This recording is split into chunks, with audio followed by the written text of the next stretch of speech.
আরো জোরে বলুন কে কে চাও। নাস্তাইনুহু ওয়া নাস্তাগফিরুহু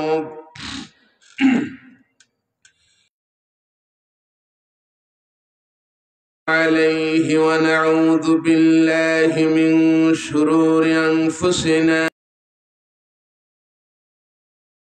ওয়া সাইয়্যাতি আ'মালিনা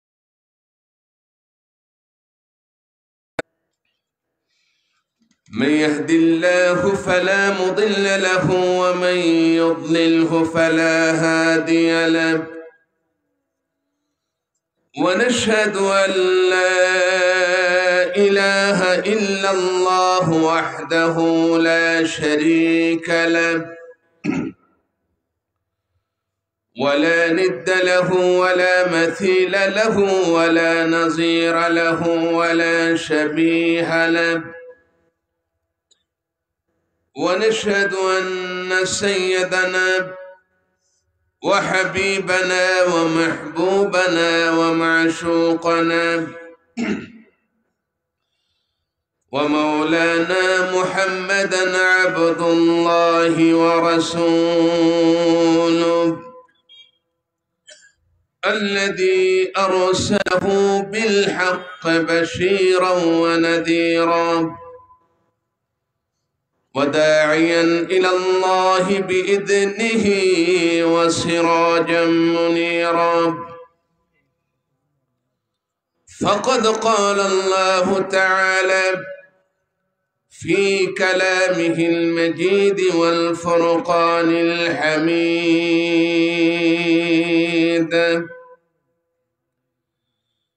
أعوذ بالله من الشيطان الرجيم উত্তর দিবেন আমি কিছু জ্ঞান বিতরণ করব আপনাদের থেকে কিছু শিখব এটা হলো শেয়ারিং বুঝে আসতেছে শুধু এক পক্ষে আলোচনা হবে না আমরা চাই শ্রোতাদের পক্ষ থেকেও আলোচনা আপনারা কি রাগ হইলেন বেদারণ নেই তো তাহলে শেয়ারিং এ চলবে তো আমি যখন থামবো আপনারা কি বলবেন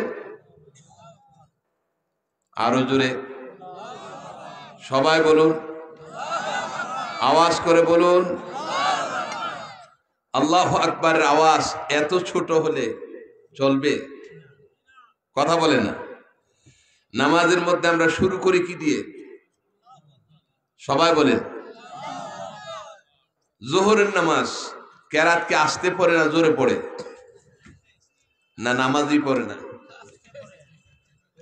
জোহরের নামাজ আসতে পড়ে না জোরে পড়ে আসতে আওয়াজ ছাড়া কিন্তু নামাজ যখন শুরু করে আল্লাহু আকবার আসতে বলে না জোরে বলে সবাই বলুন আপনার রাগ হন নাই তো কষ্ট পান নাই তো আমি বলছি শেয়ারিং হবে আমি কিছু বলবো আপনারা এর উত্তর দিবেন রাজি আছেন রাজি আছেন হাত তুলে দেখান কারা কারা রাজি নারে তাকবীর আরো জোরে শুনে নারে তাকবীর আল্লাহ যেন কবুল করেন আল্লাহ যেন তৌফিক দান করেন তাহলে আল্লাহু আকবার এর আওয়াজ আসতে হবে না জোরে আরো জোরে বলুন আমি কি শুরু করব ট্রাই করে দেখব অল আর রেডি সবাই রেডি এই মাশাআল্লাহ মুরব্বিরা ভালো এই যুবকেরা আস্তে আস্তে কথা বলে আস্তে বলা চলবে না তাহলে শুরু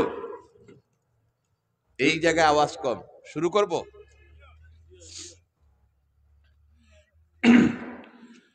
বিসমিল্লাহির রহমানির রহিম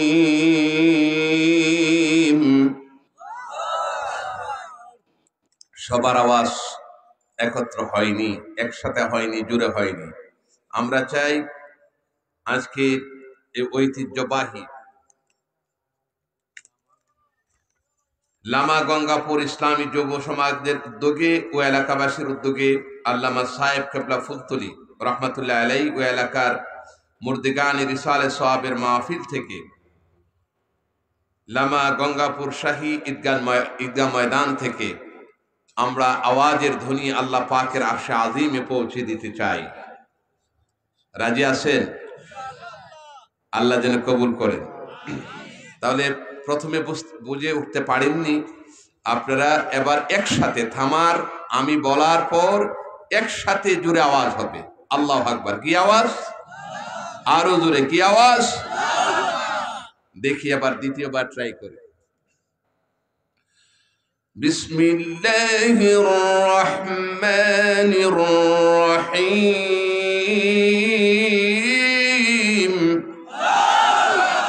মাশাআল্লাহ মাশাআল্লাহ, পারবেন আপনারা, পারবেন। সুবহানাল্লাযী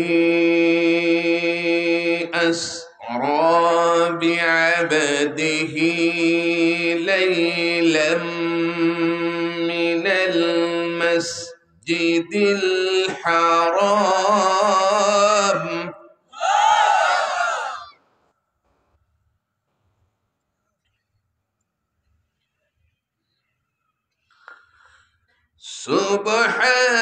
সুবহানাল্লাযী আসরা বি'আবদিহি লাইলাম মিনাল মাসজিদিল হারাম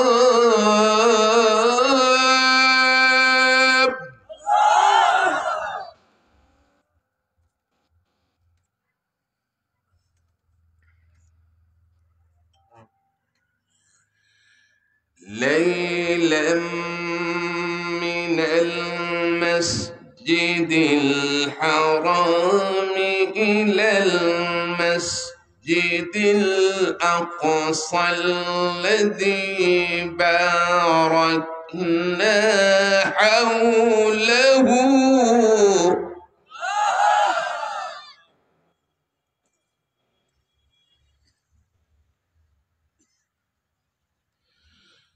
الذي باركنا حوله لنريه من آياتنا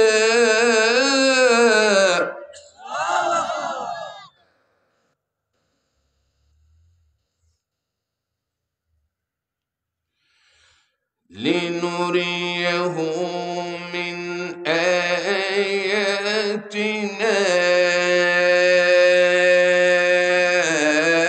إنه هو السميع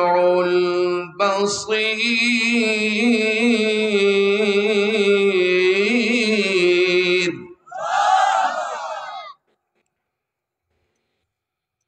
صدق الله العلي العظيم وصدق رسوله والنبي الكريم ونحن على ذلك من الشاهدين والشاكرين والحمد لله رب العالمين. وقد ورد في الحديث الشريف ما روى خادم رسول الله صلى الله عليه وسلم أنس بن مالك أنه قال قال رسول الله صلى الله عليه وسلم أوتيت بالبراق وهي دابة أبيض فوق الحمار دون البغل يضع حافره عند منتهى طرفه إلى آخر الحديث.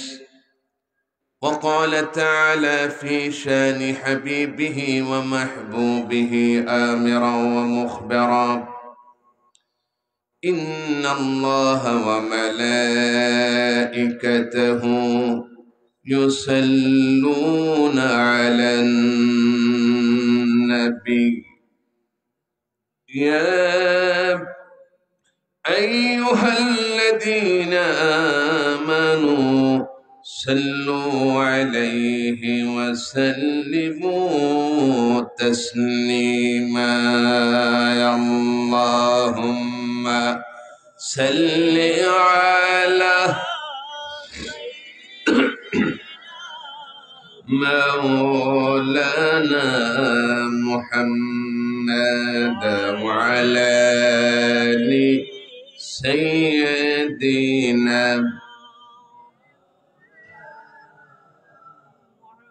সবাই জবান খুলে মুহাব্বতে, ইশক এবং তাজিমের সাথে, আদব এবং সম্মানের সাথে হৃদয় থেকে আমরা আজকে এই মাহফিলের ময়দান থেকে হাজার হাজার মাইল দূর অবস্থিত নবী সাল্লাল্লাহু আলাইহি ওয়াসাল্লামের রওজা আতহারে মদিনা মুনাওয়ারায় দরুদ ও সালাম পেশ করব। রাজি আছেন?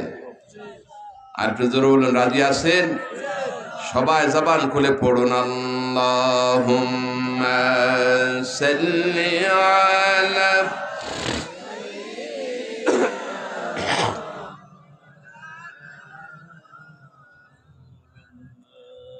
وعلى آل سيدنا مولانا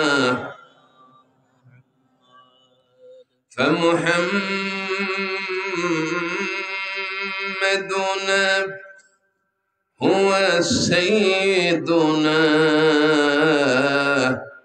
فالعز لنا لإجابته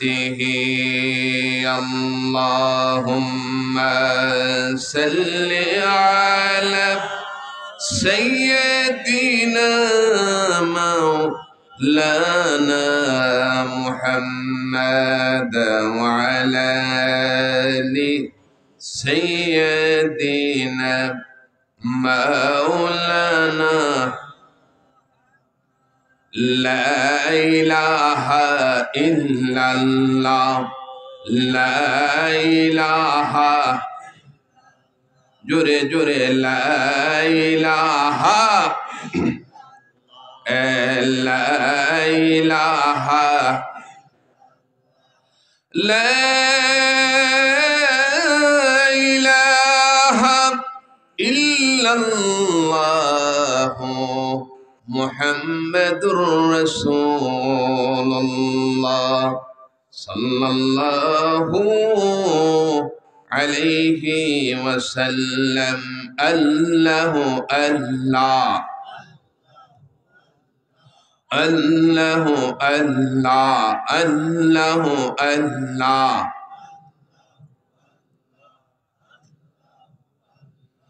الله الله لا إله إلا الله محمد رسول الله صلى الله عليه وسلم بلغ العلا بكماله كشف حسنت جميع خصاله سلوا یہ ہے تیرا معراج یہ ہے کہ لوحہ قلم تک پہنچا میرا معراج یہ ہے کہ تیرا قدم تک پہنچا بلغ العلا بكماله كشف الدجى بجماله حسنت جميع خصاله سلوا সংক্ষিপ্ত মুনাজাত আল্লাহুম্মা আমিন আলহামদুলিল্লাহি রাব্বিল আলামিন والصلاة والسلام على سيد الأنبياء والمرسلين وعلى آله وصحبه أجمعين ربنا ظلمنا أنفسنا وإن لم تغفر لنا وترحمنا لنكونن من الخاسرين ربنا لا تزغ قلوبنا بعد إذ هديتنا وهب لنا من لدنك رحمة إنك أنت الوهاب رب العالمين বিশাল আকাশ বিস্তীর্ণ জমিনের মালিক বিশ্ব মহাবিশ্ব যা কিছু দেখি আর যা কিছু দেখি না যা কিছু আমাদের জ্ঞানের ভিতরে আছে আর যা কিছু জ্ঞানের বাইরে আছে সব কিছুর মালিক প্রভু হে লামা গঙ্গাপুর ইসলামী যুব সমাজ ও এলাকাবাসীর উদ্যোগে আল্লামা সাহেব কেবলা ফুলতুল রহমাতুল্লাহ আলাই ও এলাকার মুর্দেগানদের ইসালে সবের নিয়তে আজকের এই ওয়াজ ও মাহফিল থেকে কয়েকবার দুরূদ ও সালাম আর জিকির করে হাত তুলেছি। মেহেরবানি করে কবুল আর মঞ্জুর করে নাও। আয় আল্লাহ তাআলা এর সব কোটি কোটি গুণে বাড়াইয়া রাহমাতুল লিল আলামিন শফিউল মুজনিবিন উম্মতের কান্ডারি নবীজি সাল্লাল্লাহু আলাইহি ওয়াসাল্লামের রওজা পাকে মদিনা মুনাওয়ারায় পৌঁছায়া দাও। রব্বুল আলামিন যে নবীজি সাল্লাল্লাহু আলাইহি ওয়াসাল্লাম तमाम জীবনভর উম্মতি উম্মতি বলে কেঁদেছেন, এখনো সোনার মদিনায় সে উম্মতি উম্মতি বলে কাঁদে। কিয়ামতের দিন মুসিবতের সময়ে तमाम পয়গম্বরগণ যখন নফসি নফসি বলে হয়রান পেরেশান হয়ে পড়বে, সূর্য মাথার উপর উঠে যাবে, সূর্যের তাপে মানুষের মগজগুলো টকবক করবে, तमाम হাসরের ময়দান চিৎকার আর চিৎকারের ধ্বনি প্রতিধ্বনিত হবে। ছেলে বাবার পরিচয় দিবে না, মেয়ে মার পরিচয় দিবে না, বন্ধু বন্ধুর সাহায্যে এগিয়ে আসবে না। तमाम পয়গম্বরগণ নফসি নফসি বলে হয়রান পেরেশান হয়ে পড়বে। একমাত্র রাহমাতুল লিল আলামিন শফিউল মুজনিবিন নবীজি সাল্লাল্লাহু আলাইহি ওয়াসাল্লাম হাবলি উম্মতি উম্মতি বলে উম্মতের জন্য পাগল পাড়া হবে। নবীজি যখন ফেরেশতাদেরকে দেখবেন নবীর উম্মতকে গ্রেফতার করে নিয়ে জাহান্নামের মধ্যে নিয়ে চলছেন, নবীজি সাল্লাল্লাহু আলাইহি ওয়াসাল্লাম বলবেন, ফেরেশতারা রে, আমি রাহমাতুল লিল আলামিন থাকতে আমার কোন উম্মতকে জাহান্নামে নিয়ে যেতে দেব না। রব্বুল আলামিন সে কঠিন মুসিবতের দিন বিপদের মুহূর্তে তোমার হাবিবের শাফায়াত আমাদের জন্য মঞ্জুর করিও গো আল্লাহ। আমার ভাইরা, আল্লাহকে জবান খুলে আল্লাহকে ডাক দিয়ে বলুন আল্লাহ। সবাই সবাই আওয়াজ করে বলুন আল্লাহ, চিৎকার করে বলুন আল্লাহ, চোখের পানি ফেলে দিয়ে বলুন আল্লাহ। আকাশ বাতাস মুখরিত করে হৃদয়ের সমস্ত আবেগ উজাড় করে দিয়ে আল্লাহর কাছে নবীজির শাফায়াতের জন্য মনটা কি চায় না আল্লাহর কাছে ডাক দিয়ে বলেন না আল্লাহ? আর আওয়াজ করে বলুন আল্লাহ।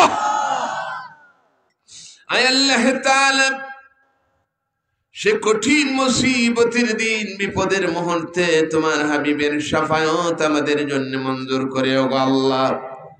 রব্বুল আলামিন तमाम পৃথিবীর মাটির নিচে যত মুমিন মুমিনা শুয়ে আছেন তাদের আরওয়াহ পর রাহদিয়া পৌঁছায়া দাও।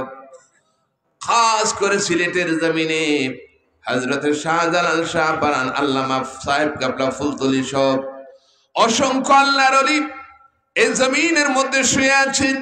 মেহেরবানি করে তাদের কবরে আল্লাহ তাআলার সাঁ পৌঁছায়া দাও। রব্বুল আলামিন মেহেরবানি করে আজকের মাহফিলকে কবুল আর মঞ্জুর করে নাও। এই মাহফিলের আয়োজন যারা করেছেন, শোনার জন্য যারা এসেছেন, আয় আল্লাহ যারা এত রাত্রিতে আরামের ঘুম হারাম করে দিয়ে সমস্ত শত ব্যস্ততা সত্ত্বেও রব্বুল আলামিন দ্বীনের কথাগুলো শোনার জন্য মাহফিলের প্যান্ডেলের ভিতরে উপস্থিত হয়ে গিয়েছেন, আর যারা উপস্থিত হওয়ার নিয়ত করেছেন, মেহেরবানি করে প্রত্যেকের জিন্দেগীর গুনাহগুলো মাফ করে দাও। কিয়ামতের দিন মুসিবতের সময়ে এই মাহফিলখানা আমাদের সকলের জন্য নাজাতের ওসিলা বানায়া দাও। ইয়া রব, করম তো আগার করে ও বাতে জুবাদে जो दिल पर असर करे तक़ब्बल मिन्ना इन्नका अंतस समीउल अलीम वतुब अलैना इन्नका अंतत तव्वाबुर रहीम सुब्हान रब्बिका रब्बिल इज्जति अम्मा यसिफून व सलामुन अलल मुरसलीन ওয়ালহামদুলিল্লাহি রাব্বিল আলামিন। وجل آخر كلامنا عند الموت لا إله إلا الله محمد رسول الله। ঐতিহ্যবাহী লামা গঙ্গাপুর ইসলামী যুব সমাজ, এই বাচ্চাই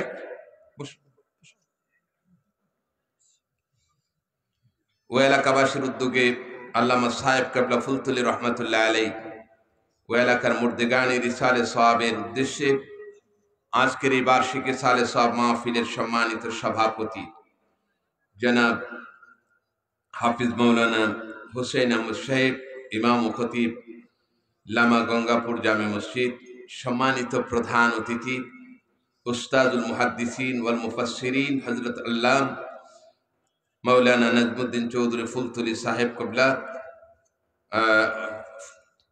অবসরপ্রাপ্ত অধ্যক্ষ বাদ্দেউ রাইল ফুলতুলি কামিল মাদ্রাসা, সম্মানিত উলামায়ে কেরাম, বেরাদান ইসলাম, মুরব্বিয়ানি আজম, যুবক ভাইয়েরা, পর্দার আড়ালের মা বোনেরা, আমরা প্রথমে মহান আল্লাহ রব্বুল ইজ্জা ওয়াল জালালের দরবারে, আজিমুশ শান ওয়াল কাদারের দরবারে শুকরগুজার হচ্ছি যে মহান মুনিব আজকের এই সুন্দর পরিবেশে আমাদেরকে আজকে এই বার্ষিক ওয়াজ মাহফিলে উপস্থিত হওয়ার জন্য তৌফিক দান করেছেন। সেজন্য আমরা আল্লাহ পাকের দরবারে কালিমাতুশ শুকর আদায় করতে চাই। আপনাদের কষ্ট হবে, আওয়াজ প্রথমেই বলেছি শেয়ারিং, আপনাদের কষ্ট হবে। সবাই কি আল্লাহর কাছে শুকরিয়া আদায় করতে চাই কি চাই না? এবার দুই হাত উপরে উঠান, সবাই দুই হাত উপরে তুলে এবার সমস্বরে বলিষ্ঠ কণ্ঠে উঁচু আওয়াজে আল্লাহ পাকের শুকরিয়া আদায় করে সকলে পড়ুন আলহামদুলিল্লাহ। আরেকবার জোরে সরে পড়ুন আলহামদুলিল্লাহ। রব্বানা লাকাল হামদ হামদান কাসীরা তাইয়িবান মুবারাকান ফীহি। আমরা শুকরিয়া আদায় করলাম কার? আর একটু আওয়াজ করে বলুন কার? এখানে আসার বসার তৌফিক দিয়েছেন কে? সব কিছুর মালিক কে? সমস্ত প্রশংসা কার? আল্লাহ রাব্বুল আলামিন বলেন, পৃথিবীর মানুষেরা শোনো, ওয়া ইম মিন শাইইন ইল্লা ইউসাব্বিহু বিহামদিহি ওয়ালাকিন লা তাফকাহুনা তাসবিহাহুম। যারা বলেন সুবহানাল্লাহ। সবাই বলতে হবে সুবহানাল্লাহ। আরেকবার বলুন আলহামদুলিল্লাহ। আওয়াজ করে বলুন আল্লাহু আকবার। আল্লাহ পাক বলেন, হে পৃথিবীর মানুষেরা, কেবলমাত্র তোমরাই আমার শুকরিয়া আদায় করো না।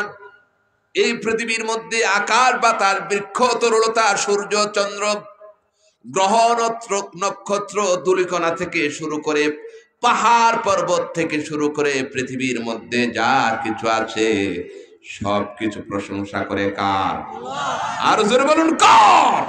আল্লাহ পাক বলছেন, ওয়া ইম মিন শাইইন ইল্লা ইউসাব্বিহু বিহামদি। পৃথিবীতে এমন কোন বস্তু নাই যে তারা আল্লাহর তাসবিহ পড়ে না, তারা আল্লাহর প্রশংসা করে না, আল্লাহর গুণ কীর্তন গায় না। সব কিছু গুণ কীর্তন গায় কার? আর আওয়াজ করে বলুন কার? আমরা সে আল্লাহ পাকের দরবারে শুকরিয়া আদায় করে নিলাম। লা ইন শাকারতুম লা আযীদান্নাকুম। যদি তোমরা শুকরিয়া আদায় করো, আল্লাহ বলেন আমি তোমাদেরকে আরো বাড়িয়ে দেব, নিয়ামত আরো বৃদ্ধি করে দেব, রহমতের দরজা খুলে দেব, জান্নাতের দরজা খুলে দেব, আকাশের দরজা তোমাদের জন্য খুলে দেব। জোরে বলেন সুবহানাল্লাহ। আমার বন্ধুগণ, অসংখ্য অযুত রাশি, বেহাত সীমাহীন দুরূদ ও সালাম পেশ করছি বিশ্ব মানবতার মুক্তির দিশারি, সর্বকালের সর্বযুগের সর্বশ্রেষ্ঠ মহামানব, আফতাবে নবুওয়া, মাহতাবে রিসালা, শাহানশাহে মদিনা, নূরে মুজাসসাম, সুলতানে মদিনা, নবীজি মুহাম্মদুর রাসূলুল্লাহ সাল্লাল্লাহু আলাইহি ওয়াসাল্লামের পবিত্র রওজা শরীফে মদিনা তৈয়বায়। সম্মানিত উপস্থিতি, আপনারা বিভিন্ন উলামায়ে কেরামের কাছ থেকে আলোচনা শুনেন, ঠিক কিনা বলেন? আজকেও শুনেছেন, প্রায় সময় শুনেন।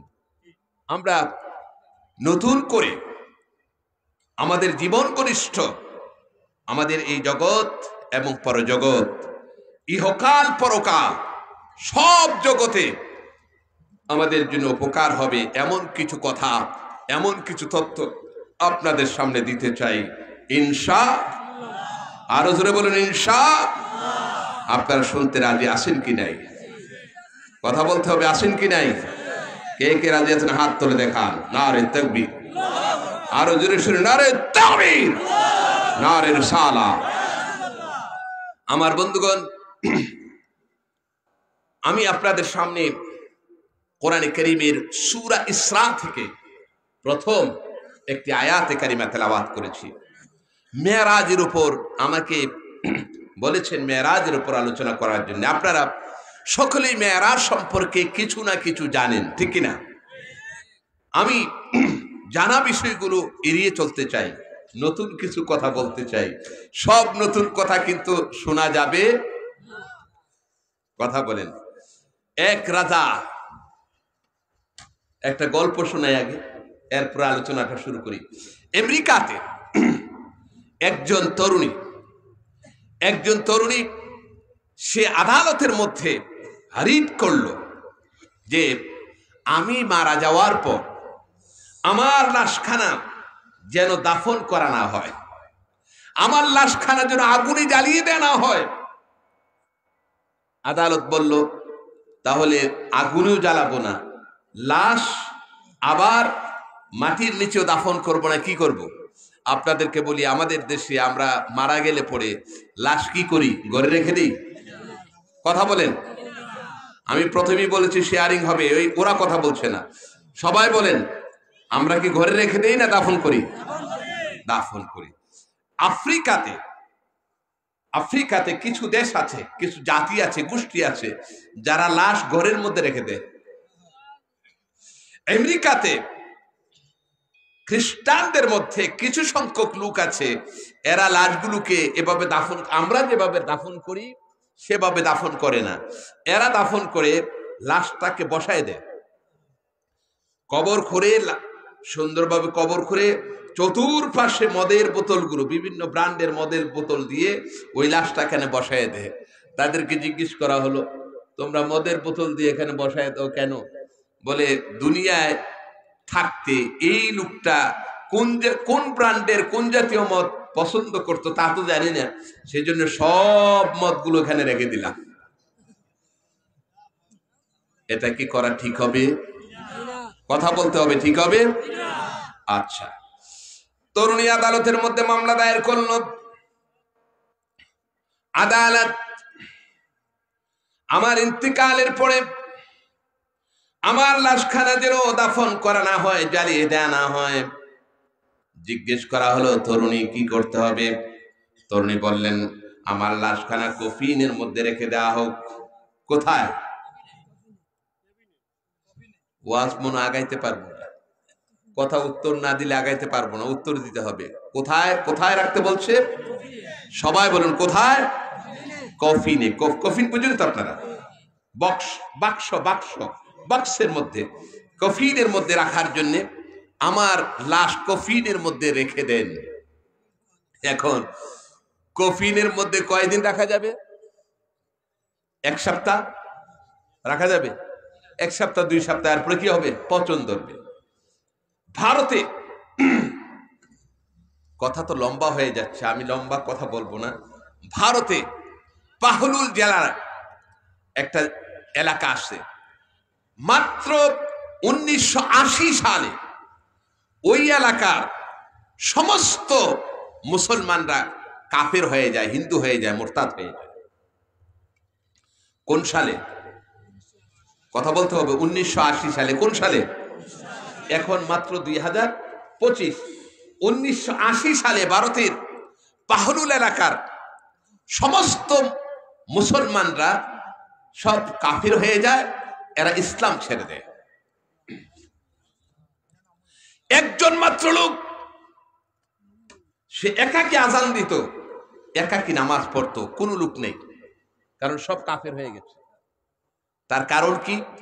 কারণ হচ্ছে ওই এলাকার মধ্যে এমন ওয়াজ মাহফিল ছিল না, ওই এলাকার মধ্যে দিন শিক্ষা ছিল না, ওই এলাকার মধ্যে তাদেরকে দিন বুঝাবে এমন ব্যবস্থা ছিল না। সেজন্য মানুষেরা দিন না বুঝার কারণে, আস্তে আস্তে হিন্দুদের সংস্পর্শে যাওয়ার কারণে, যেহেতু হিন্দুদের দেশ, সংস্পর্শে যাওয়ার কারণে এরা দিন ভুলে গেছে, সব কাফের হয়ে গেছে, মোরতাদ হয়ে গেছে। কিন্তু বাংলাদেশের জমিন হয়েছে আলেমদের জমিন, ঠিক কিনা বলেন? বাংলাদেশের জমিন হয়েছে আউলিয়া কেরামদের জমিন, বাংলাদেশের জমিন হয়েছে ফুলতুলি আল্লামা সাহেব কাবলা ফুলতুলির জমিন, ঠিক কিনা বলেন? হযরত শাহজালাল শাহপরানের জমিন, ঠিক কিনা বলেন? এই দেশ থেকে কখনো ইসলামকে মুছে ফেলা যাবে না, ঠিক কিনা বলেন? সারা বাংলাদেশের মধ্যে এমন কোন ডিক্টেটর, এমন কোন ব্যক্তি এসে ইসলামকে শেষ করে দিবে, আমাদের হৃদয় থেকে আউলিয়া কেরামদের স্পিরিট, তাদের মহব্বত, ভালোবাসা, নবীজির প্রেম, মহব্বত, ভালোবাসা মুছে দিবে এমন কোন শক্তি বাংলাদেশে নাই, ঠিক কিনা বলেন? কেউ যদি ইসলামকে মুছে ফেলতে চায়, আউলিয়া কেরামের চিহ্নকে মুছে ফেলতে চায়, মাজারের মধ্যে হামলা করে আউলিয়া কেরামদের সেই বরকতময় জিনিসগুলোকে মুছে ফেলতে চায়, বাংলাদেশের মধ্যে মুছতে দেওয়া হবে না, ঠিক কিনা বলেন? আপনারা কি আমার সাথে একমত কি একমত না? হাত তুলে দেখান কারা কারা একমত।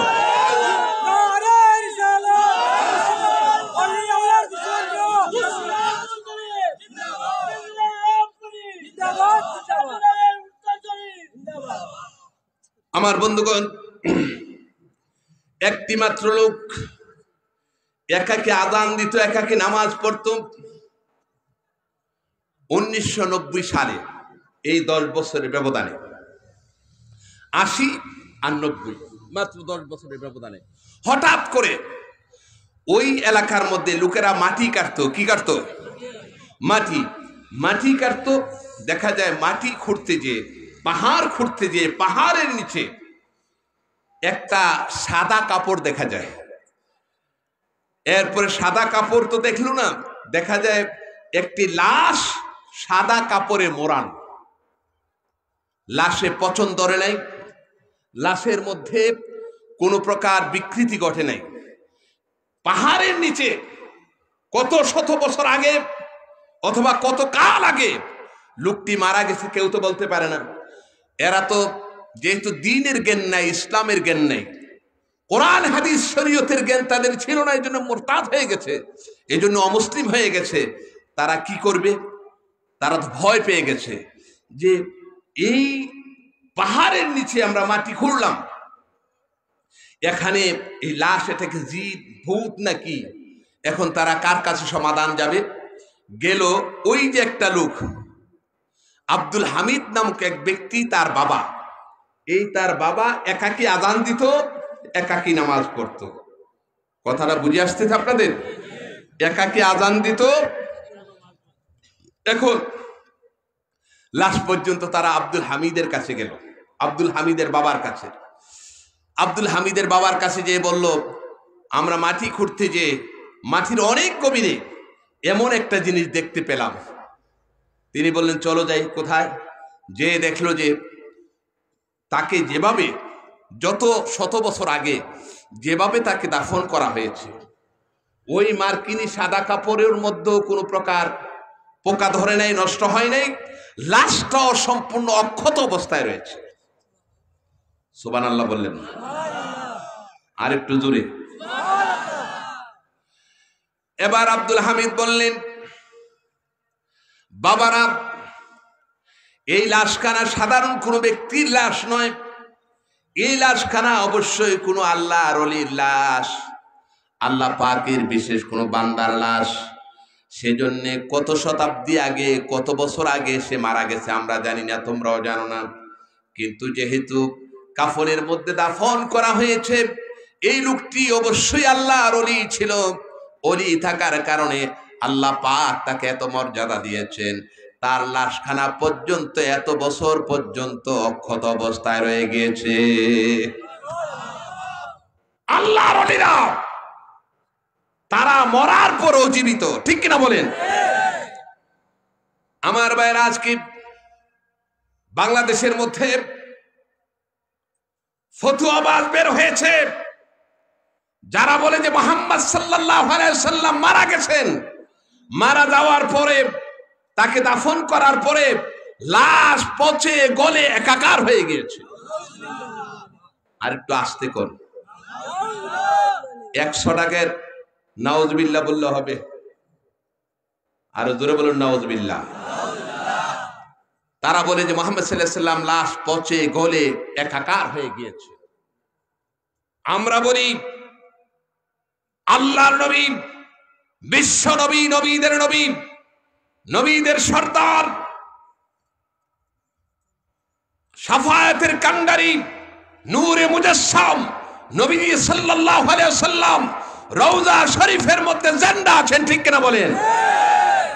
পচন ধরা তো থাক দূরের কথা, হযরত আউস বিন আউস রাদিয়াল্লাহু তাআলা আনহু থেকে বর্ণিত, ইমাম নাসাই রাহমাতুল্লাহ আলাইহি হাদিস কারা বর্ণনা করেছেন, আল্লাহর নবী বলেছেন, তোমরা শুক্রবার দিন আকসিরু আলাইয়া সালাতা ইয়াউমাল জুমআ, শুক্রবার দিন তোমরা বেশি করে দুরূদ শরীফ তেলাওয়াত করো। সাহাবীরা বললেন, ইয়া রাসূলুল্লাহ কাইফা নুসাল্লি আলাইকা ওয়া কাদ বালিতা আও আরিমতা, ইয়া রাসূলুল্লাহ ওয়া ইয়া হাবিবাল্লাহ, আপনার ইন্তেকালের পরে কিভাবে আপনার উপর দুরূদ ও সালাম পেশ করব, অথচ দেখা যায় আপনি তো মরার পরে আপনার লাশ কানা পচে যাবে, গলে যাবে। আল্লাহর নবী বললেন, ইন্নাল্লাহা হাররামা আলাল আরদি আন তাকুলা সাদাল আম্বিয়া, আল্লাহ রাব্বুল আলামিন ওই জমিনের জন্য নবীদের শরীর স্পর্শ করাকে হারাম করে দিয়েছেন। পোকা মাকড় আর মাটি কোন নবীর শরীর স্পর্শ করতে পারে না। ফানাবিয়ুল্লাহি হাইয়ুন ফি কবরিহি, অতএব তোমরা শুনে রাখো আমি কবরের মধ্যে জিন্দা থাকবো। জোরে বলুন সুবহানাল্লাহ, আর জোরে বলুন সুবহানাল্লাহ। এখন সে বলল অবশ্যই একজন আল্লাহর ওলির। কার কথা বলেন? এটা কার লাশ? এখন এই যখন তারা একটা সমাধান পেল যে আল্লাহর ওলি কারা, বলল আল্লাহর ওলি যারা যারা মুসলমান হয়, মুসলমান হওয়ার পরে আল্লাহর সাথে সম্পর্ক হয়, তারা হচ্ছে আল্লাহর ওলি। এখন আল্লাহর ওলি হলে পরে কবরের মধ্যে এই পচে না, গলে না, এবং এই লোকটা জাহান্নামে যাবে না, এই লোকটা আল্লাহর জান্নাতের মেহমান হবে। আমার বাবাজিরা, তাহলে এখন কি করতে হবে? এলাকার লোকেরা বলল তোমরা মুসলমান হয়ে যাও। এলাকার লোকেরা ওই যারা হিন্দু হয়ে গেছে, যারা মোরতাদ হয়ে গিয়েছিল, একটি মাত্র লাশের উসিলায় ওই সমস্ত লোকেরা সবাই মুসলমান হয়ে যায়। আজ সিলেটের এই পবিত্র জমিন, এখানে আল্লাহর ওলিরা শুয়ে আছেন, ঠিক কিনা বলেন? আরো জোরে বলেন ঠিক কিনা? এই আল্লাহর ওলিদের বরকত, আল্লাহর ওলিদের দোয়া, রুহানি দোয়া আমাদের সাথে আছে কি নাই? আরো জোরে বলুন আছে কি নাই? আমার বায়ানা, এখানে দীর্ঘ আলোচনা ছেড়ে দিলাম। আমি আপনাদের সামনে ওই যে আমেরিকার সেই তরুণীর কথা বলছিলাম, আদালতের মধ্যে বলল আমি মরার পরে আমার লাশখানা যেন কফিনের মধ্যে রাখা হয়। কি হবে কফিনে রাখলে? তো কফিনের মধ্যে রাখলে 100 অথবা 200 বছর পর আমি আবার জীবিত হব। কত বছর পর? কথা বলেন, কত বছর? 100 অথবা 200 বছর পর আমি আবার জীবিত হতে পারি। এমন প্রযুক্তি, এমন টেকনোলজি, এমন বিজ্ঞান, এমন আবিষ্কার মানুষেরা করতে পারে যে 100 অথবা 200 বছর পর আমি আবার পৃথিবীতে ফিরে আসব। আপনাদেরকে বলি এটা সম্ভব? আরো জোরে বলুন সম্ভব? আদালত বলল দিস ইজ দ্য ইম্পসিবল, এটা তো সম্ভব নয়। তরুণী বলল সম্ভব। আদালত বলল অসম্ভব। তরুণীর বলল কি? এই জোরে বলুন কি? সম্ভব। তো সম্ভব যে তুমি, তার সমাধান কোথায়? সম্ভব যে এর এভিডেন্স কি? কোত্থেকে পাইলা যে সম্ভব? সে বলল আমি মুসলমানদের কোরআন পড়েছি, কোরআন থেকে জেনেছি যে 100 বছর পরেও মানুষ আবার দুনিয়াতে জীবিত হতে পেরেছে। সুবহানাল্লাহ বললেন না? এর সমাধান কোরআনে আছে কি নাই? কথা বলেন আছে কি নাই? কোরআনে আছে। আজকে আমি আপনাদের সামনে সূরা ইসরা মেরাজের আয়াতটা পড়েছি, এই জন্য পড়েছি এর সাথে এর একটা রিলেশন আছে, সম্পর্ক আছে। সম্পর্কটা আমি আপনাদেরকে সমাধান দিয়ে দেব ইনশাআল্লাহ। আপনারা কি সমাধানটা শুনবেন? কথা বলেন, শুনবেন? আলহামদুলিল্লাহ বলুন, আলহামদুলিল্লাহ। আমার বায়ানা, মেরাজের ঘটনা আপনারা জানেন। আল্লাহ রাব্বুল আলামিন একটি সূরা অবতীর্ণ করেছেন, সূরাতুল ইসরা। ইসরায়ের মধ্যে আল্লাহ রাব্বুল আলামিন মেরাজের ঘটনা বলেছেন। আল্লাহ পাক বলছেন সুবহানাল্লাযী, আমার সাথে সাথে আগে আউযু বিল্লাহি বিসমিল্লাহ পড়ে নেই, সবাই পড়ুন। আউযু বিল্লাহি মিনাশ শাইতানির রাজীম, বিসমিল্লাহির রহমানির রহিম। বিতাড়িত মধ্য শয়তান থেকে আল্লাহ পাকের কাছে পানা চাই, পরম করুণাময় অতীব দয়ালু আল্লাহর নামে শুরু করছি। আল্লাহ রাব্বুল আলামিন বলেন সুবহানাল্লাযী আসরা বিআবদিহি লাইলাম মিনাল মাসজিদিল হারাম।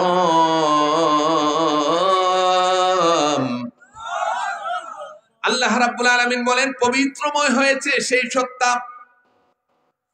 মহাপবিত্র সেই সত্তা যিনি তার বান্দা মুহাম্মদ সাল্লাল্লাহু আলাইহি ওয়াসাল্লামকে মসজিদে হারাম থেকে মসজিদে আকসা পর্যন্ত রাত্রির সামান্য সময়ের মধ্যে ভ্রমণ করিয়েছিলেন।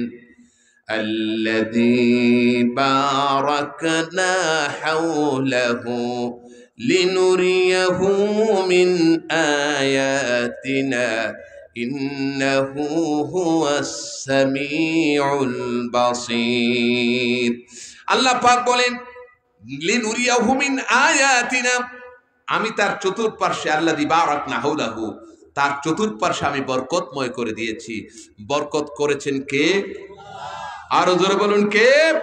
আল্লাহ পাক বলছেন এই যে আমি আমার হাবিব মুহাম্মদ সাল্লাল্লাহু আলাইহি ওয়াসাল্লামকে মসজিদে হারাম থেকে মসজিদে আকসা পর্যন্ত ভ্রমণ করালাম, মসজিদে আকসা থেকে সপ্ত আকাশ অতিক্রান্ত করে সিদরাতুল মুনতাহা, সিদরাতুল মুনতাহা থেকে লা মাকাম নূরের জগৎ অতিক্রান্ত করে সীমাহীন পথ পাড়ি দিয়ে আল্লাহ সুবহানাহু ওয়া তাআলা আমাদের নবী, নবীদের নবী নবীজি মুহাম্মদ রাসূলুল্লাহ সাল্লাল্লাহু আলাইহি ওয়াসাল্লামকে আরশে আজিমের মেহমান বানিয়েছেন।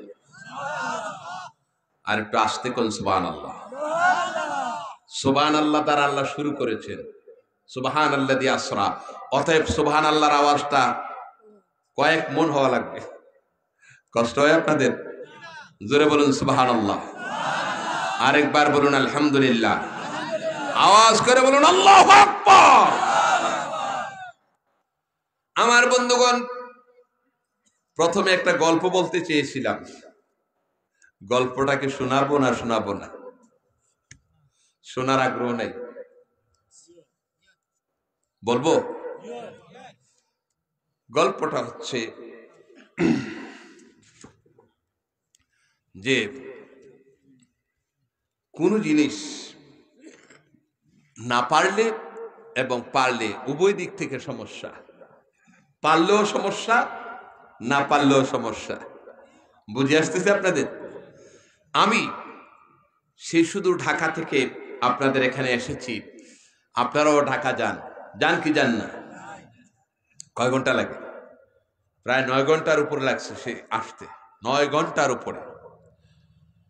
আপনার আমি যদি বলি যে ঢাকা থেকে আমি আপনাদের এই ফেঞ্চুগঞ্জের এই এলাকায় এই কি বলে লামা গঙ্গাপুর এলাকার মধ্যে আমি ঢাকা থেকে মাত্র 1 মিনিটের মধ্যে, আমি 1 মিনিট আগে ঢাকা ছিলাম, এখন 1 মিনিটের মধ্যে আমি এখানে এসে পড়েছি। আমি আপনাদের সামনে ওয়াজ করতেছি, বিশ্বাস হয়? কথা বলে না, ওয়াজ তো আমি তো বলছি, তো ওয়াজ তো শেয়ারিং এ হবে, বিশ্বাস হয়? মানে আপনারা খোলামেলা বলে ফেলবেন বিশ্বাস হয় না, বিশ্বাস হচ্ছে না। হ্যাঁ, আমি যদি বলি যে আমি তো আলেম মানুষ, মিথ্যা কথা তো বলার কথা না, ঠিক কিনা বলেন? আলেমরা তো অবশ্যই কোনো মুসলমানের তো মিথ্যা কথা বলতে পারে না। আমি যদি বলি যে 1 মিনিট আগে ছিলাম ঢাকা আর 1 মিনিটে এখানে এসে পড়েছি, এখন আপনারা সবাই বলতেছেন যে হুজুর এটা সম্ভব না, ঠিক কিনা বলেন? আরো জোরে বলুন, ঠিক কিনা? আচ্ছা, আমি বলি সম্ভব। আমি বলি কি? কথা বলেন, আমি বলি কি? শোনেন, এই যুবকেরা যারা দাঁড়িয়ে আছো ভালোভাবে শুনো, কিয়ামত পর্যন্ত কাজে লাগবে, কবরে গেলেও কাজে লাগবে।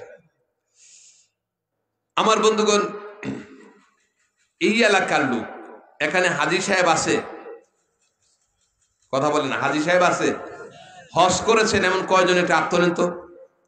মক্কা শরীফে গিয়েছেন, আলহামদুলিল্লাহ, কয়েকজন পাইলাম, ওনারা মক্কা শরীফ হজ অথবা উমরা করেছেন, আলহামদুলিল্লাহ বলেন। মক্কা শরীফ, মদিনা শরীফ অত্যন্ত বরকতময় জায়গা এবং হজ করার ইসলামী ফরজ।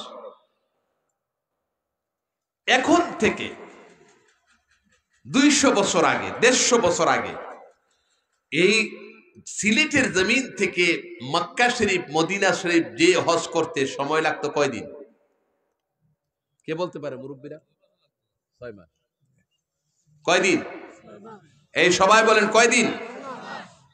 হয় নাই, সবাই বলেন কয় মাস? 6 মাস। এই বালক যারা, যুবক যারা, তোমরা ভালোভাবে শোনো, এখান থেকে জাহাজ যেত না। জাহাজ যেত কোথায়? চিটাগাং থেকে। চিটাগাং থেকে প্রথমে যেতে হতো তাদেরকে বোম্বাই। বোম্বাই যাওয়ার পর ওইখান থেকে মক্কা শরীফ তাদেরকে জাহাজে নিয়ে যেত। আসা যাওয়া 6 মাস লাগতো। 100-200 বছর আগের কথা বলছি, বেশি আগের দিনের কথা না। তো 200 বা 100 বছর আগে 6 মাস লাগতো যেতে।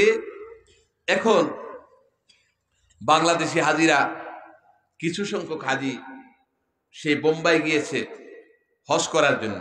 এখন হজ করার জন্য বোম্বাই যাওয়ার পর দেখে যে ওখানে জাহাজ শেষ, জাহাজ ছেড়ে দিছে আর কয়েকদিন আগে, তাদের কি আর যাওয়া সম্ভব না। ওনারা বাংলাদেশে চলে আসছে কয়েকদিন ওইখানে থাকা। তখন তার তো হোটেল ছিল না, তো উন্নত প্রযুক্তি ছিল না, বাহন ছিল না। কয়েকদিন পরে আবার বাংলাদেশে আসছে। এখন বাংলাদেশের মানুষেরা কয় বোম্বাইয়া হাজি। এই কথা বলে না, কোন হাজি? আরো জোরে বলুন, কোন হাজি? বোম্বাইয়া হাজি। কারণ উনি মক্কা শরীফ পর্যন্ত যাইতে পারে নাই, ওইখান থেকে ফেরত আসছে। এখন মানুষকে বোম্বাইয়া হাজি।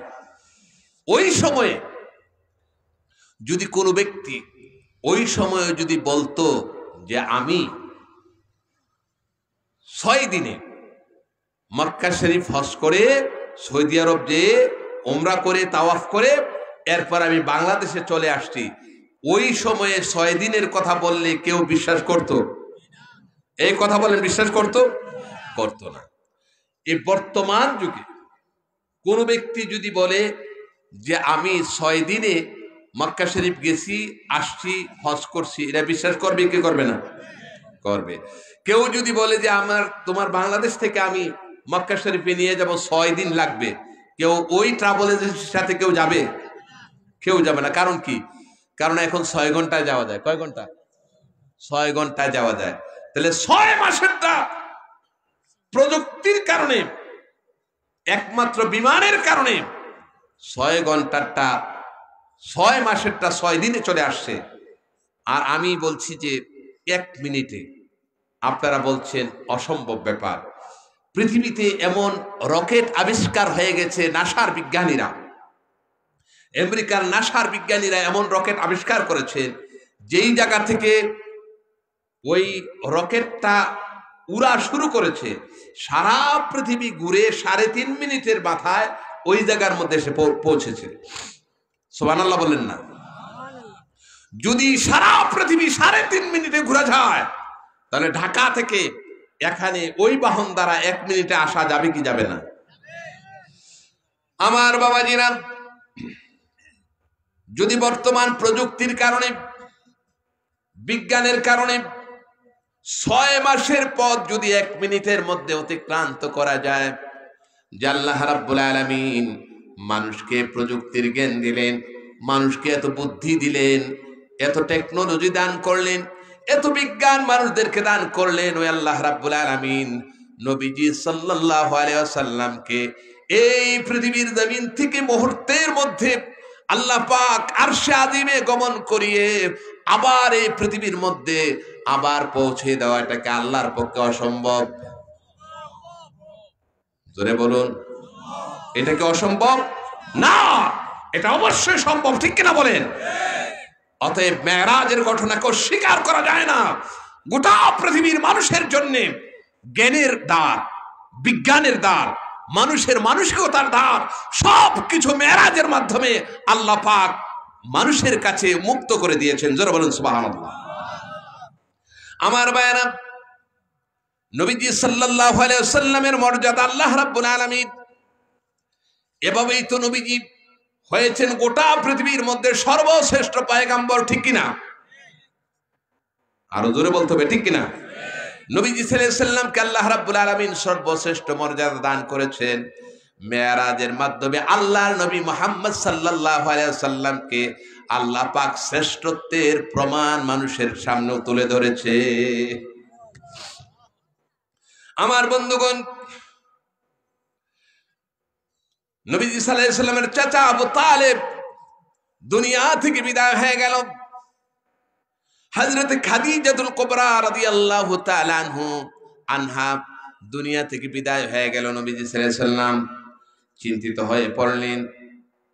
যাদের আশ্রয়ে নবীজি সাল্লাল্লাহু আলাইহি ওয়াসাল্লাম ছিলেন, যারা সব সময় চোখে চোখে রাখত, সব সময় সাহায্য করত, তাদের ইন্তেকালের কারণে আল্লাহর নবী খুব বিষণ্ণ হয়ে গেলেন, মনটা খারাপ। আল্লাহ রাব্বুল আলামিন জিবরাইল আলাইহিস সালাতু ওয়াস সালামকে বললেন, জিবরাইল, ও জিবরাইল, আমার হাবিব মুহাম্মদ সাল্লাল্লাহু আলাইহি ওয়াসাল্লামের মন খারাপ, নবীজি ব্যথিত হবে, দুঃখ পাবে, এটা আমি আল্লাহ পাক সহ্য করতে পারি না। দুনিয়ার সব জিনিস সহ্য হয়, আমার নবী মুহাম্মদ সাল্লাল্লাহু আলাইহি ওয়াসাল্লাম সামান্যতম দুঃখ আর কষ্ট পাবে, আমি আল্লাহ পাক বন্ধু হয়ে সহ্য করতে পারি না।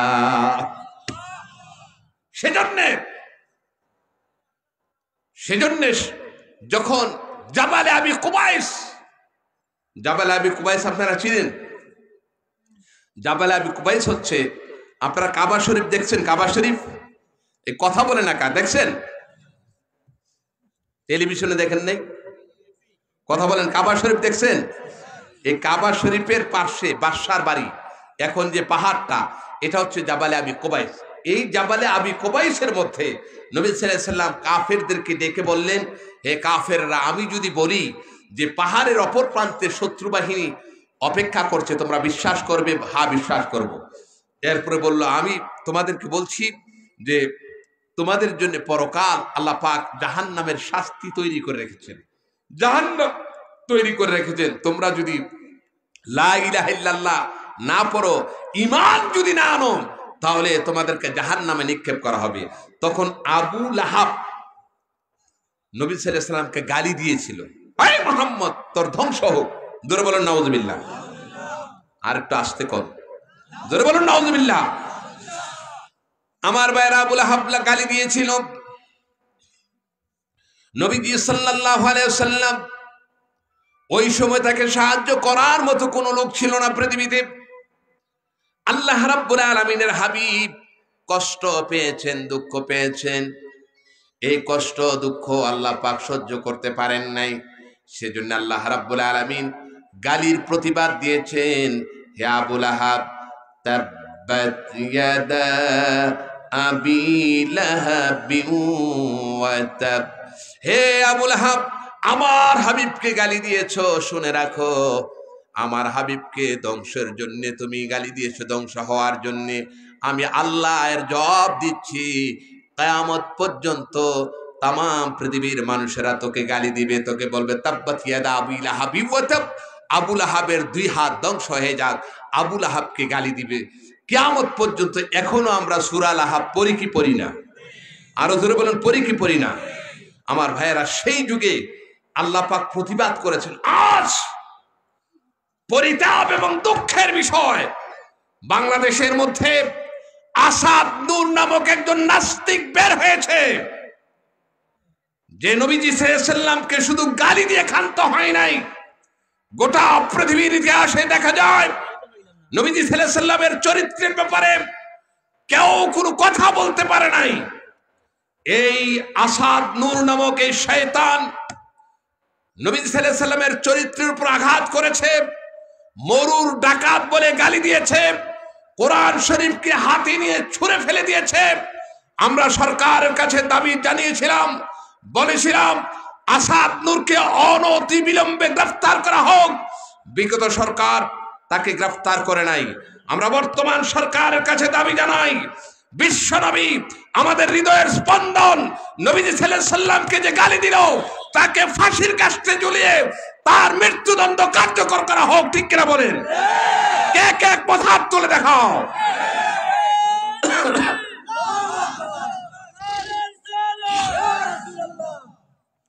আমার বন্ধুগণ, সেই নবীজি সাল্লাল্লাহু আলাইহি সাল্লাম বাংলাদেশের মধ্যে এমন শয়তান বের হয়েছে তাকে এখনো পুলিশ খুঁজে পায় না।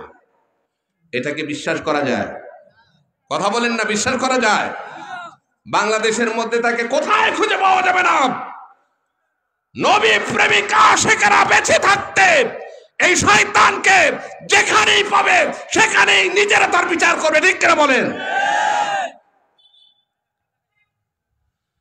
আমার বন্ধুগণ, আল্লাহ রাব্বুল আলামিন নবীজি সাল্লাল্লাহু আলাইহি ওয়াসাল্লামকে এমন মর্যাদা দিলেন, এমন সম্মান দান করলেন, পৃথিবীর কোনো পয়গম্বরকে আল্লাহ রাব্বুল আলামিন এমন সম্মান দান করেন নাই, মর্যাদা দান করেন নাই।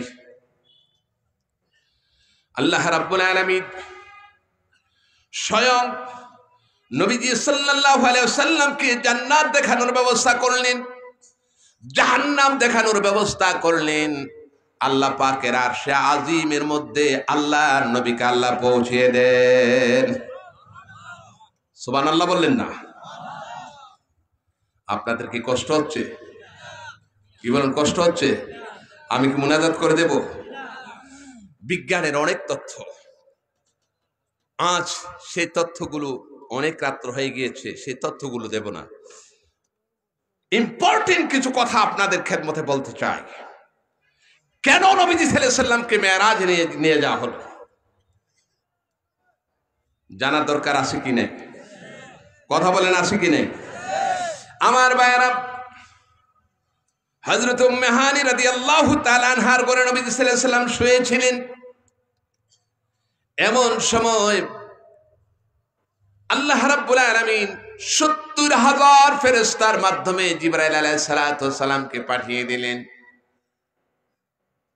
ঘরের চাল খুলে গেল, নবীজি সাল্লাল্লাহু আলাইহি সাল্লাম আরাম ফরমাচ্ছিলেন।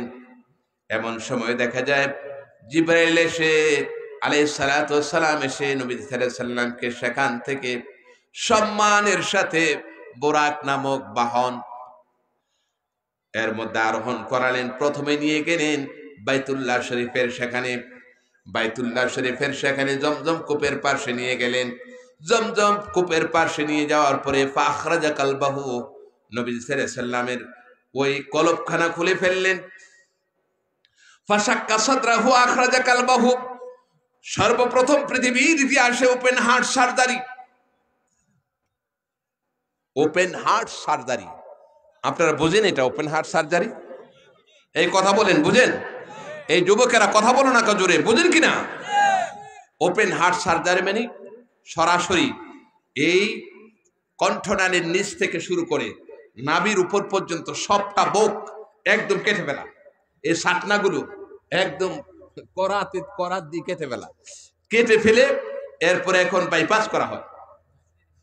এখানে সুবহানাল্লাহ, আল্লাহ যে মানুষকে কত বুদ্ধি আর জ্ঞান দিয়েছেন, জোরে বলেন সুবহানাল্লাহ। পৃথিবীর সমস্ত মানুষের জ্ঞান আর বুদ্ধি যদি এক পাল্লায় করা হয়, আর নবীজি সাল্লাল্লাহু আলাইহি সাল্লামের জ্ঞান আর বুদ্ধির সামনে গোটা পৃথিবীর জ্ঞান একদম একটা জিরো। ঠিক কিনা বলেন? Zero zero. যত ডক্টরের ডিগ্রি বলেন, যত মনীষী বলেন, যত বিজ্ঞানী বলেন, নবীজি সাল্লাল্লাহু আলাইহি সাল্লামের সামনে সবাই হয়েছে জিরো। আমার বন্ধুগণ, দীর্ঘ আলোচনা। নবীজি সাল্লাল্লাহু আলাইহি সাল্লামকে ওপেন হার্ট সার্জারি করা হলো। বিজ্ঞান এখন এটা আবিষ্কার করেছে ওপেন হার্ট সার্জারি।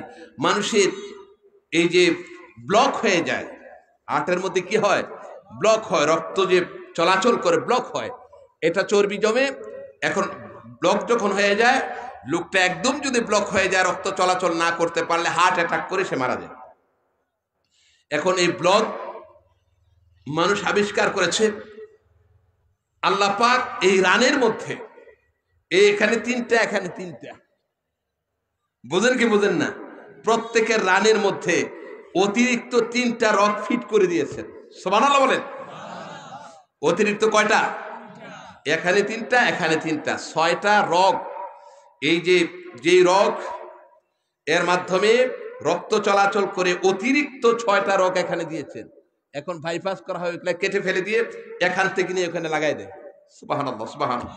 মানুষ তো কল্পনাও করে নাই এই জায়গার মধ্যে কোন জায়গার মধ্যে রগ আছে কি নাই, এটা মানুষ কখনো কল্পনাও করে নাই। আমার বায়ানা,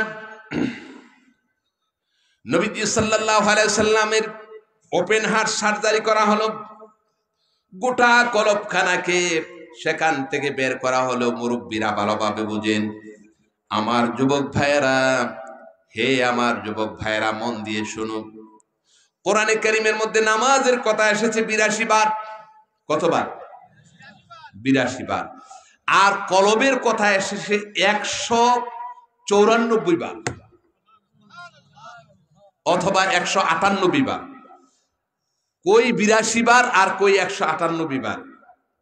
তাহলে বেশি না কম? এই কথা বলেন, বেশি না কম? 198 বার এসেছে কলবের কথা। কলব, কুলুব মানে অন্তর, হার্ট। এই হার্টের কথা এসেছে 198 বার। নামাজের কথা এসেছে 82 বার। তাহলে কলব সম্পর্কে জানা এবং এই সম্পর্কে বিস্তারিত জ্ঞান থাকা দরকার আছে কি নাই? এটা ফরজ।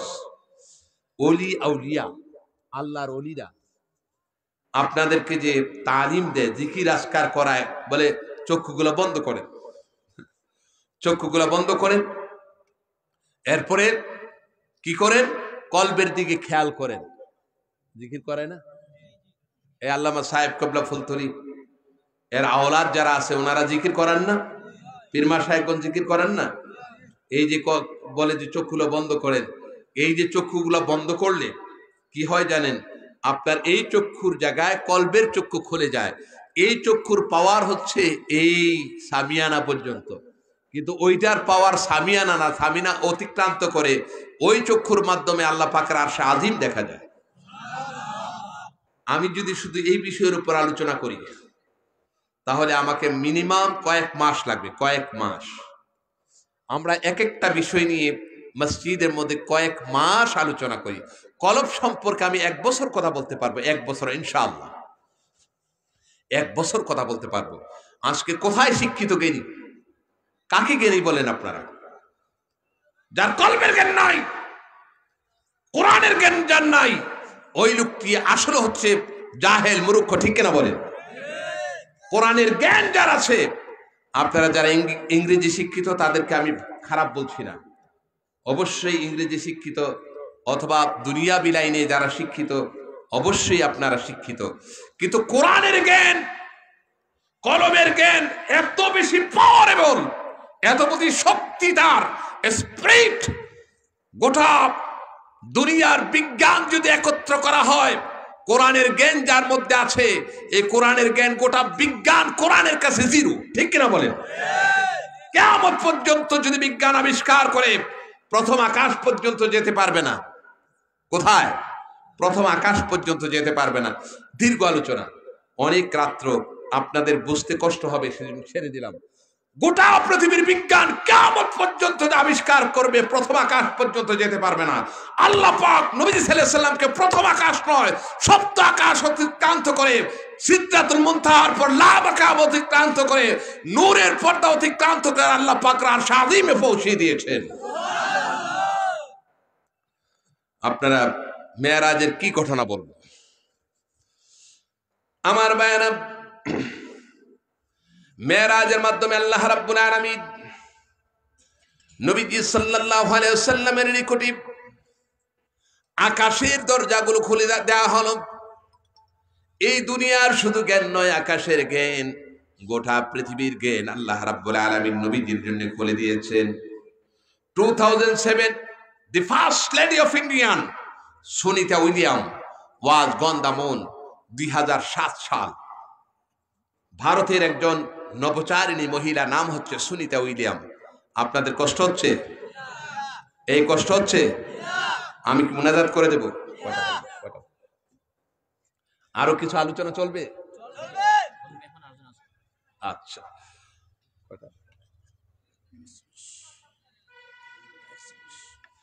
আর বেশি সময় নেওয়া যাবে না, আবার তো ফজর নামাজ পড়তে হবে, ঠিক না? বেশি সময় নেওয়া যাবে না, একবার গুছিয়ে দিই আমি কথা, কয়েকটা কথা গুছিয়ে দিই। 2007 সালে সুনিতা উইলিয়াম এই দুনিয়া থেকে 2,60,000 মাইল হচ্ছে চাঁদের দূরত্ব। চাঁদে গেলেন 2060 সালে, 7 সালে। এখন যাওয়ার পর সুনিতা উইলিয়াম বলেন, there is no any network upper 6,000 feet. এই পৃথিবীর 6,000 ফিট উপরে কোনো নেটওয়ার্ক, কোনো আওয়াজ, কোনো শব্দ যায় না। ঠিক আছে। এরপরে সুনিতা উইলিয়াম বললেন, আমি যখন 6,000 ফিট নয়, 36,000 ফিট নয়, বরং 2,60,000 মাইল দূরে যখন আমি চলে গেলাম, সেখানে কিছু আওয়াজ শুনতে পাই, কিছু শব্দ শুনতে পাই। সাংবাদিকরা জিজ্ঞেস করলেন, ম্যাডাম 6,000 ফিট উপরে কোনো শব্দ যায় না, 2,60,000 মাইল দূরে যাওয়ার পর আপনি শব্দ শুনলেন, কিসের শব্দ? সুনিতা উইলিয়াম বললেন, আমি যদি বলি তাহলে তোমরা তো আমাকে অপবাদ দিবে, আমাকে তোমরা মানে দেখা যায় যে অন্য ধরনের একটি নেগেটিভ ধারণা পোষণ করবে। তারা বলল, ম্যাডাম আপনি নির্দ্বিধায় আপনি যা শুনেছেন তাই বলেন। সুনিতা উইলিয়াম বললেন, শোনো, আমি যখন চাঁদের দেশে গিয়েছি তখন আমি মুসলমানদের আজানের ধ্বনি শুনতে পাই। আরো জোরে বললেন না সুবহানাল্লাহ? এই যে আমরা বলি সুবহানাল্লাহ, আলহামদুলিল্লাহ, আল্লাহু আকবার বলেন, এই শব্দগুলোর আওয়াজ এই দুনিয়ায় থাকে না, আল্লাহ পাক ইথারের মাধ্যমে, এরপরে যে প্রযুক্তি আছে আল্লাহর কাছে, এর মাধ্যমে আল্লাহ পাকের আরশে আজিম পর্যন্ত পৌঁছে দেন। কোথায় বিজ্ঞান? সুনিতা উইলিয়াম বললেন, আমি যখন আকাশের মধ্যে, আমি যখন চাঁদের দেশে গেলাম, পৃথিবীর দিকে তাকালাম, তাকানোর পরে দেখলাম the whole earth are black and dark, গোটা পৃথিবী অন্ধকার আর অন্ধকার, এক্সেপ্ট টু প্লেস, দুইটা স্থান ছাড়া গোটা পৃথিবী অন্ধকার। তো সাংবাদিকরা জিজ্ঞেস করলেন, ওই স্থান দুইটা কি? তিনি বললেন, শোনো, স্থান দুইটার কথা যদি বলতে চাই, যদি বলি, তাও তো মুসলমানদের কথাই বলতে হয়।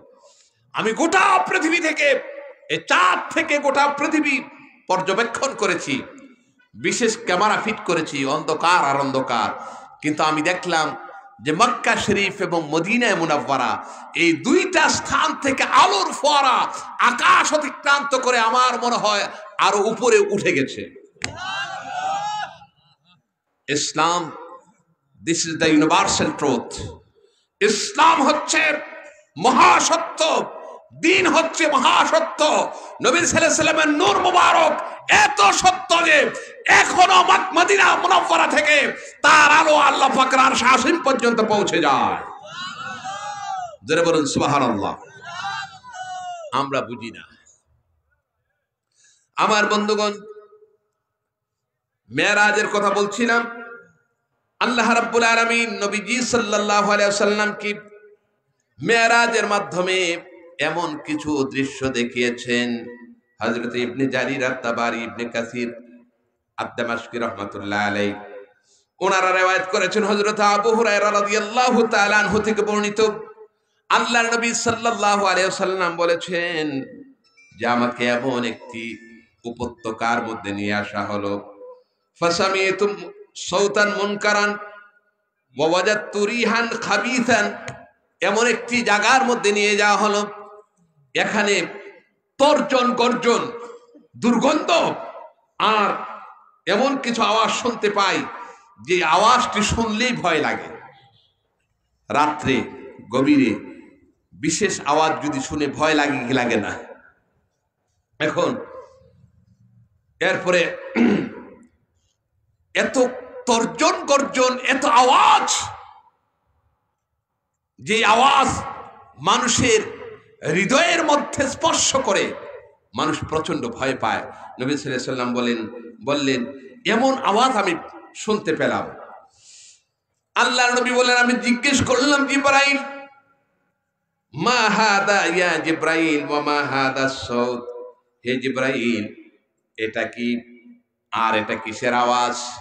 এবার জিবরাইল আলাইহিস সালাতু ওয়াস সালাম বললেন, ইয়া রাসূলুল্লাহ ওয়া ইয়া হাবিবাল্লাহ, এটা হয়েছে জাহান্নাম, আর যে আওয়াজ শুনতে পাচ্ছেন এটা হয়েছে জাহান্নামের আওয়াজ। নবীজি সাল্লাল্লাহু আলাইহি ওয়াসাল্লামকে আল্লাহ রাব্বুল আলামিন জাহান্নাম দেখানোর ব্যবস্থা করলেন। কোরআনে কারীমের মধ্যে আল্লাহ বলছেন, লিনুরিয়াহু মিন আয়াতিনা ইন্নাহু হুয়াস সামিউল বাসীর। আমি আমার হাবিব সাল্লাল্লাহু আলাইহি ওয়াসাল্লামকে আমার আয়াতগুলো দেখাতে চাই, নিদর্শনগুলো দেখাতে চাই। এই নিদর্শনের মধ্য থেকে জান্নাত একটা নিদর্শন, জাহান্নাম একটা নিদর্শন। এতকাল পর্যন্ত নবী সাল্লাল্লাহু আলাইহি ওয়াসাল্লাম মানুষদেরকে জান্নাতের ওয়াজ করে শুনিয়েছেন।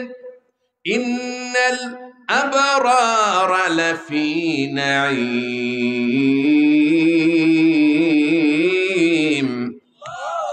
ওয়া ইন্নাল ফুজ্জারা লাফি জাহিম। আল্লাহ পাক কোরআন কারীমের মধ্যে বলেছেন, নেককার যারা তারা জান্নাতের মধ্যে থাকবে, আর যারা বদকার, যারা গুনাহগার তারা জাহান্নামের মধ্যে থাকবে। নেককার যারা তারা জান্নাতের মধ্যে থাকবে। নবীজি সাল্লাল্লাহু আলাইহি ওয়াসাল্লাম জান্নাতের সুসংবাদ দিয়েছেন। জাহান্নামের জন্য নবীজি সাল্লাল্লাহু আলাইহি ওয়াসাল্লাম সতর্ক করে দিয়েছেন উম্মতদেরকে। এতদিন পর্যন্ত জান্নাতও দেখে নাই, জাহান্নামও দেখে নাই। এবার স্বয়ং আল্লাহ রাব্বুল আলামিন নবীজি সাল্লাল্লাহু আলাইহি ওয়াসাল্লামকে জান্নাত এবং জাহান্নাম দেখানোর ব্যবস্থা করে দিলেন। আমার ভাইয়েরা, আমরা কেউ কি জাহান্নামে যেতে চাই? কথা বলেন, কেউ কি যেতে চাই? হাত তোলেন, কারা কারা চাই?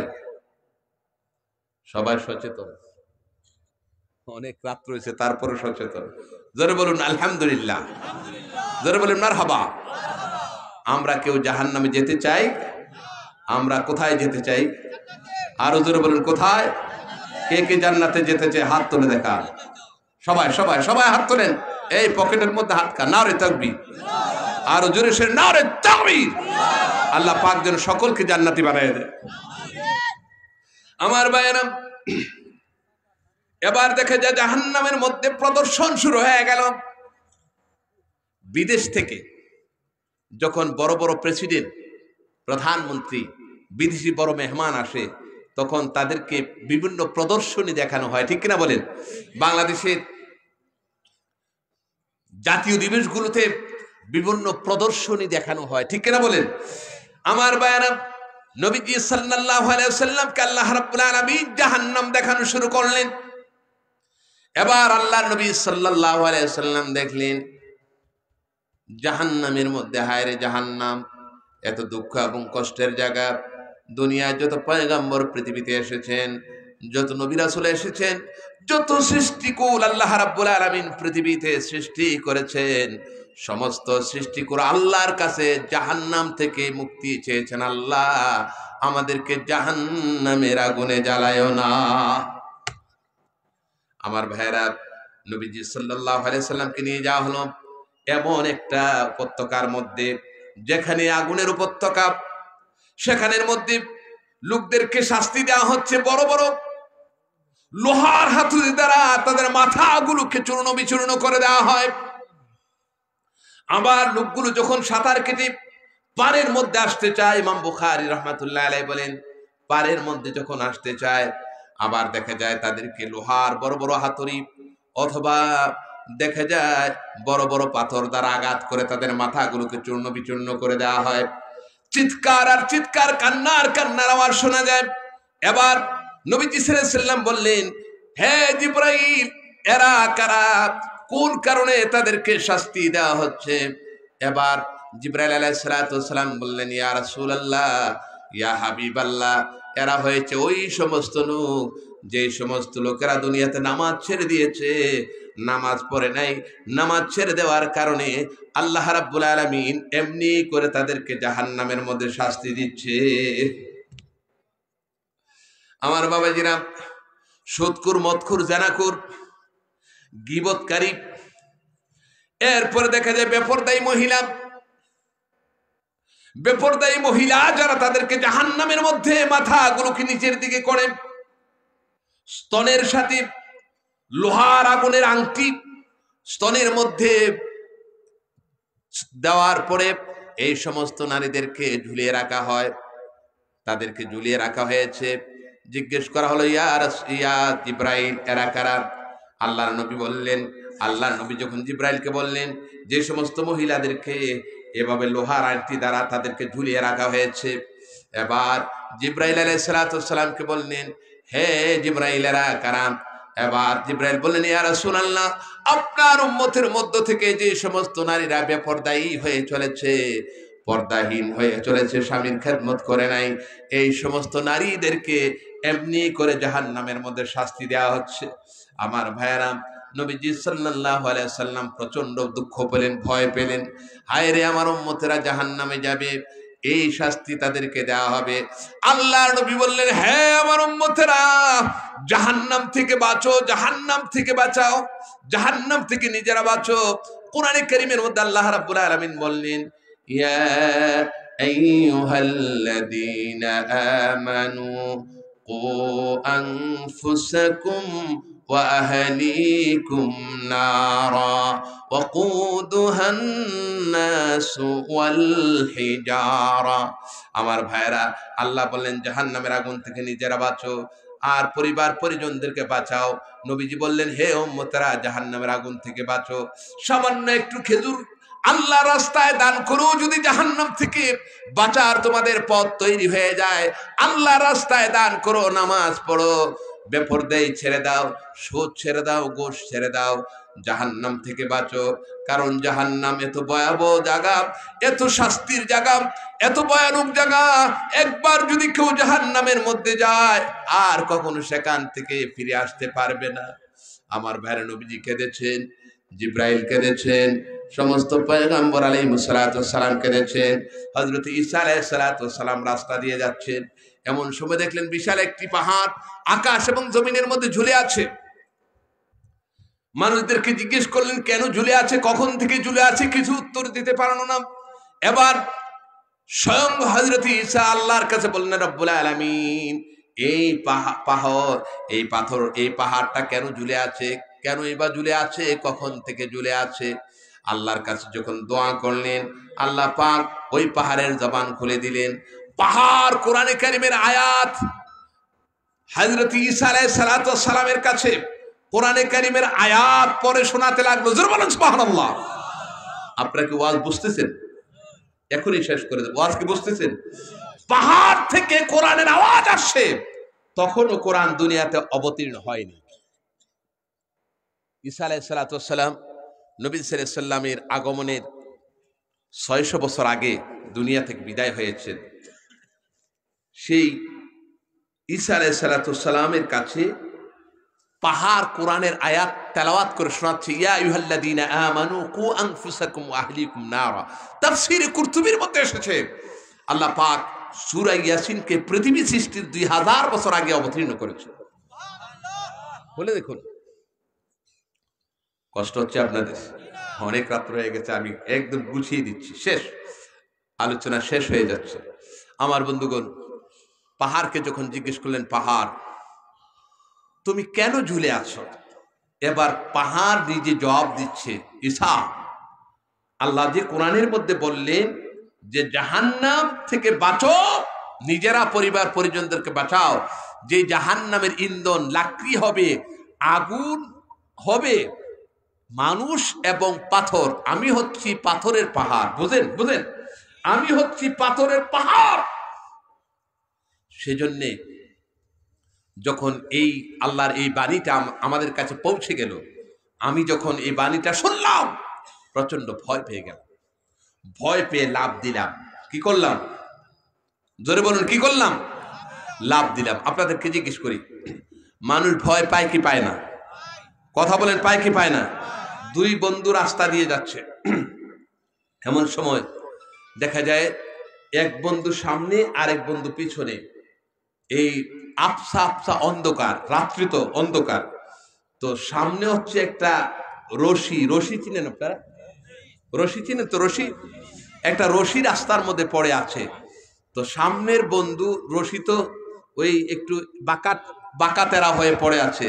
তো রশি যদি বাঁকা তারা, মোটা রশি যদি বাঁকা তারা হয়ে পড়ে থাকে অন্ধকারের মধ্যে, এটা কি মনে হয়? জোরে বলুন, কি? তো সামনের বন্ধু সাপ মনে করে সাপ সাপ বলে চিৎকার করে পিছনের বন্ধুকে জড়াইয়া ধরছে। একটা সাপকে দেখে মানুষ এত ভয় পায়, ঠিক কিনা বলেন? এখানে যদি একটা সাপ ছেড়ে দেওয়া হয় তখন বোঝা যায় যে ভয় পায় কি পায় না, ঠিক কিনা বলেন? আমার বায়ানা, এবার পাহাড়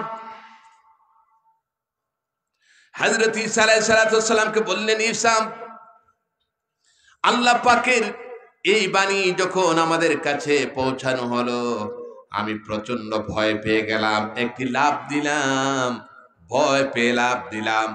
ওই যে লাফ দেওয়ার পর আকাশ এবং জমিনের মধ্যে ঝুলে রইলাম, এখন পর্যন্ত ঝুলে আছি। আমার ভাইয়েরা, হযরত ঈসা আলাইহিস সালাম দেখলেন পাহাড়ের দুই পার্শ্বে বড় বড় গর্ত, খালের মতো হয়ে গেছে, সেখানে পানি দেখা যায়।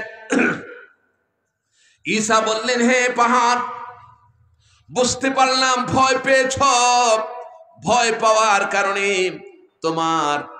তুমি লাফ দিয়ে উপরে উঠেছ, কিন্তু দুই প্রান্তে যে পানিগুলো দেখা যায়, খাল দেখা যায়, পানি দেখা যায়, পানিগুলো কোন জায়গা থেকে আসলো? দুনিয়ার কোনো খালের সাথে, পুকুরের সাথে, সমুদ্র আর নদীর সাথে তোমার কোনো সংযোগ নাই, এতগুলো পানি কোন জায়গা থেকে আসলো? এবার পাহাড় জবাব দিচ্ছে, ঈসা, আমি শুধু ভয় পাই নাই, আমার বাবা যারা একটু বসেন, শেষ করে দিচ্ছি। ঈসা আলাইহিস সালাম বললেন, হে ঈসাকে বললেন পাহাড়, হে ঈসা, আল্লাহর পয়গম্বর, আমি শুধু ভয় পাই নাই, বরং ওই জাহান্নামের ভয়ে আমি আল্লাহর কাছে কান্নাকাটি করা শুরু করলাম। কাঁদতে কাঁদতে কাঁদতে কাঁদতে কাঁদতে কাঁদতে আমার হৃদয়ের মধ্যে যতগুলো পানি ছিল, দুই প্রান্তে ওই পানিগুলো জমা হয়ে গিয়েছে, একমাত্র জাহান্নামের ভয়ে আমি কান্নাকাটি করেছি। আমার ভাইয়েরা, নবীজি আল্লাহ পাকের কাছে উম্মতের জন্য জাহান্নামের ভয়ে, জাহান্নাম থেকে বাঁচানোর জন্য কান্নাকাটি করেছেন। ঈসা রূহুল্লাহ আলাইহিস সালাম কেঁদেছেন, পাহাড় কেঁদেছেন। আমরা আর আপনারা যারা ১৫০০ বছর পরে দুনিয়াতে এসেছি, গুনাহ কয়দিন আল্লাহর কাছে কেঁদেছি জাহান্নামের ভয়ে। আমার ভাইরা, চুকুর বন্ধ করে এবার আল্লাহকে ডাক দিয়ে বলুন, আল্লাহ। সবাই সবাই বলুন, আল্লাহ। চোখটা, মনটাকে একটু নরম করেন, দিলটাকে একটু নরম করেন, হৃদয়টাকে একটু নরম করেন।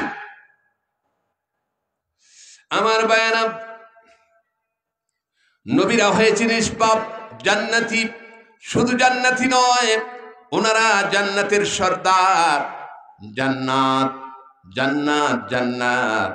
আল্লাহ পাকের আউলিয়া কেরাম জান্নাতে যাওয়ার জন্য আল্লাহর কাছে কেঁদেছেন, জাহান্নামের ভয়ে কেঁদেছেন। নবীরা, আউলিয়া কেরাম, অন্যান্য পয়গম্বর আলাইহিস সালাম জান্নাতে হওয়ার পরও জাহান্নামের ভয়ে, জাহান্নাম থেকে মুক্তির জন্য আল্লাহর কাছে কেঁদেছেন। আমি আর আপনি কয়দিন আল্লাহর কাছে কেঁদেছি, কয়দিন চোখের পানি ফেলেছেন রে বাবা? একবার কি জাহান্নামের কথা মনে পড়ে না? যে মেরাজের রাত্রিতে নবী সাল্লাল্লাহু আলাইহি ওয়াসাল্লাম জাহান্নাম সরাসরি দেখেছেন, শাস্তি দেখেছেন, সেই জাহান্নামের ভয়ে আল্লাহকে ডাক দিয়ে বলেন, আল্লাহ। সবাই সবাই সবাই সবাই স্টেজে যারা আছেন তারাও আওয়াজ করে বলুন, আল্লাহ আল্লাহ। আল্লাহ, জাহান্নাম থেকে আমাদের মুক্তি দান করে দাও। আল্লাহ, আল্লাহ, আমরা জাহান্নামে যেতে চাই না, তুমি আমাদেরকে জাহান্নাম থেকে মুক্তি দান করে দাও। আমার ভাইরা, এভাবে করে মাঝে মাঝে মন থেকে আল্লাহর কাছে কান্নাকাটি করবেন, আল্লাহর কাছে দোয়া করবেন। আর নামাজগুলো পড়বেন, রোজাগুলো রাখবেন। আমার বাবাজিরা, এই মেরাজের রাত্রিতে আল্লাহর নবী জান্নাত দেখেছেন, স্বয়ং আল্লাহ রাব্বুল আলামিনের দিদার নবীজি সাল্লাল্লাহু আলাইহি ওয়াসাল্লাম মেরাজের রাত্রিতে দিদার লাভ করেছিলেন। এমন মর্যাদা আল্লাহর নবীকে আল্লাহ পাক মেরাজের রাত্রিতে দিয়েছিলেন। যারা বলেন সুবহানাল্লাহ।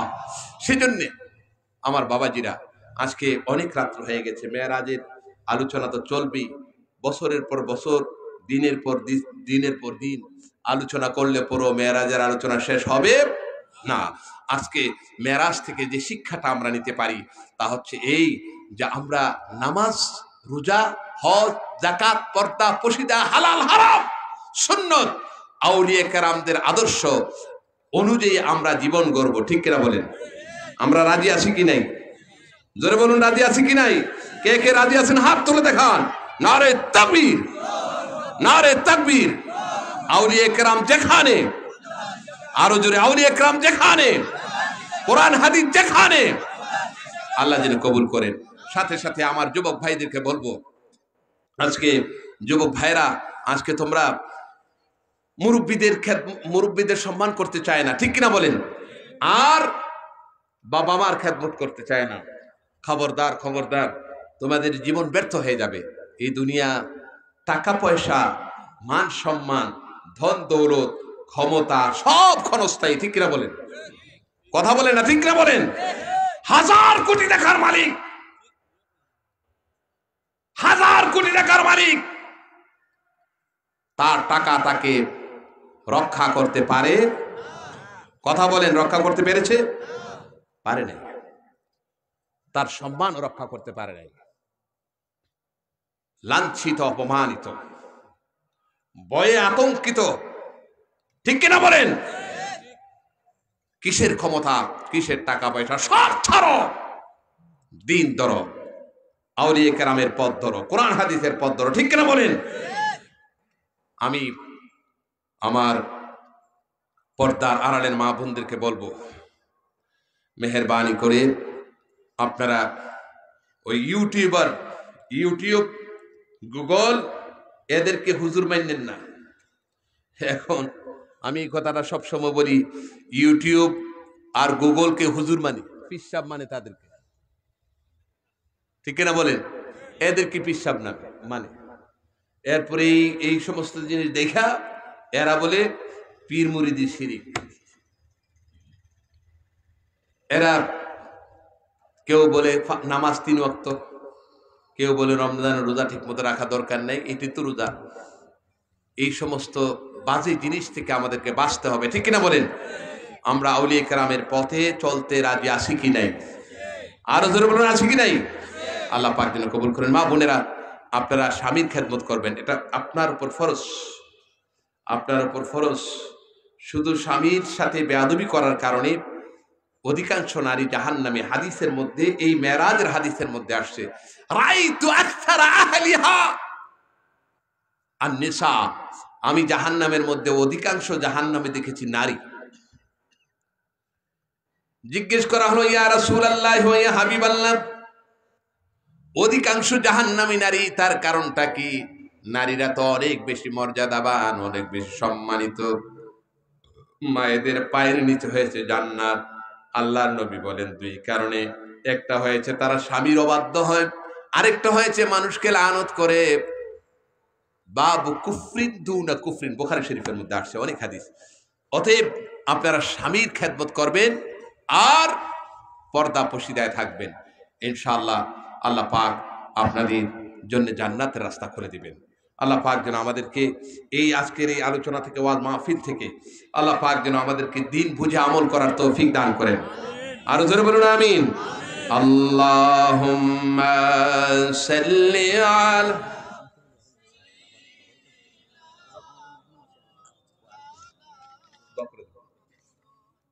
وعلى آل سيدنا মাওলানা। আমার বন্ধুগণ, আপনাদের এই দীর্ঘ সময় পর্যন্ত, এত রাত্র পর্যন্ত আপনারা বসে বসে আলোচনাগুলো শুনেছেন। আরেকজন মেহমান আছে, আপনাদের সামনে আলোচনা পেশ করবেন ইনশাআল্লাহ।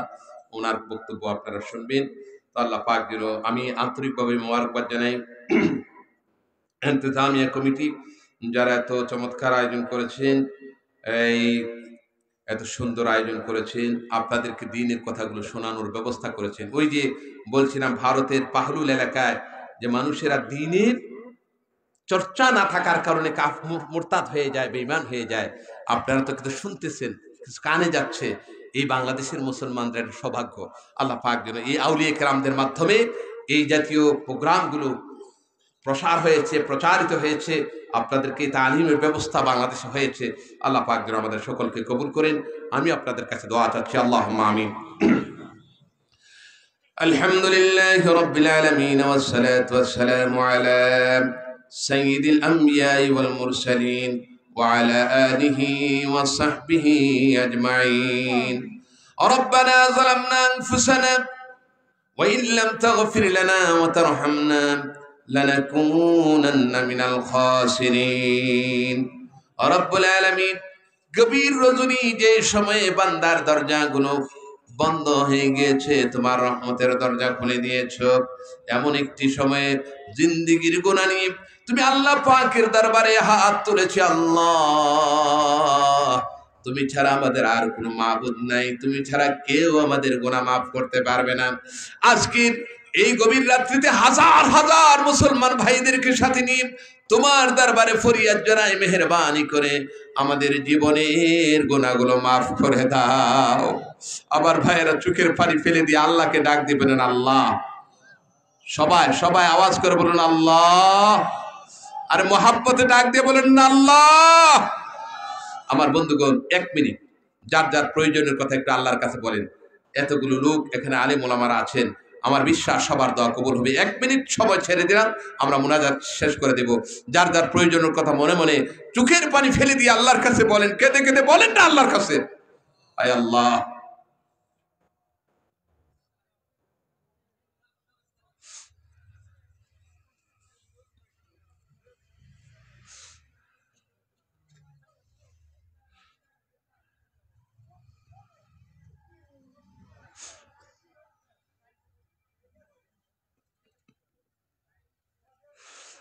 আল্লাহ, আমার বাবাজিরা সবাই আল্লাহকে ডাক দিয়ে মোহাব্বতে ডাক দিয়ে বলেন না আল্লাহ। চিৎকার করে বলুন আল্লাহ। আল্লাহ যে যা চাইলো তুমি তাকে তা দান করে দাও। রব্বুল আলামিন, মেহেরবানি করে তোমার কাছে আরেকটি ফরিয়াদ জানাই, নবীজি সাল্লাল্লাহু আলাইহি ওয়াসাল্লামের সাথে আমাদের সম্পর্ক তৈরি করে দাও। নবীজি সাল্লাল্লাহু আলাইহি ওয়াসাল্লামের দিদার আমাদের নসিব করে দাও। আয় আল্লাহ তাআলা, মেহেরবানি করে এর সব নবীজি সাল্লাল্লাহু আলাইহি ওয়াসাল্লাম, সাহাবায়ে কেরাম, তাবিঈন, তাবে তাবিঈন, আউলিয়া কামিলিনদের পাক রুহে রুহে পৌঁছায় দাও। সিলেটের জমিনে হযরত শাহজালাল শাহ পরান, আয় আল্লাহ তাআলা, আল্লামা সাহেব কাবলা ফুলতলি সহ আমরা যারা হাত তুলেছি, জানি না কার জানি বাবা নাই, কার জানি মা দুনিয়ায় বেঁচে নাই। রব্বুল আলামিন, মেহেরবানি করে আব্বা আম্মার কবরগুলো জান্নাতের বাগিচা বানায়া দাও। আয় আল্লাহ তাআলা, এই মাহফিলকে কবুল আর মঞ্জুর করো। প্রতি বছরের জন্য তোমার এই বান্দারা তোমার দ্বীনের আলোচনা মানুষকে শোনাতে পারে, ব্যবস্থা করতে পারে, সেই তৌফিক দান করে দাও। রব্বানা ফাগফির লানা যুনুবানা ওয়া কাফির আন্না সাইয়্যাতিনা ওয়া তাওফানা মা'আল আবরার। আল্লাহ, দুনিয়া থেকে যখন বিদায় হয়ে যাব, মালাকুল মউত যখন সামনে হাজির হয়ে যাবে, ঈমানের সাথে মৃত্যু কবুল করিও। মৃত্যুর সময় আমাদের জবানে জারি করে দিও, লা ইলাহা ইল্লাল্লাহু মুহাম্মাদুর রাসূলুল্লাহ। আসসালামু আলাইকুম ওয়া রাহমাতুল্লাহি ওয়া বারাকাতুহু। আলহামদুলিল্লাহ, অত্যন্ত গুরুত্বপূর্ণ আলোচনা শুনছিলাম আজকের মাহফিলের সম্মানিত প্রধান বক্তা আল্লামা ডক্টর মুফতি বদিউল আলম। সম্মানিত মুসল্লিয়ানে কেরাম, আমাদের মাহফিলের আজকের কার্যক্রম শেষ পর্যায়ে আমরা চলে এসেছি। বেশি সময় নষ্ট করবো না, কিছু সময়ের মধ্যে আমাদের মাহফিলের কার্যক্রম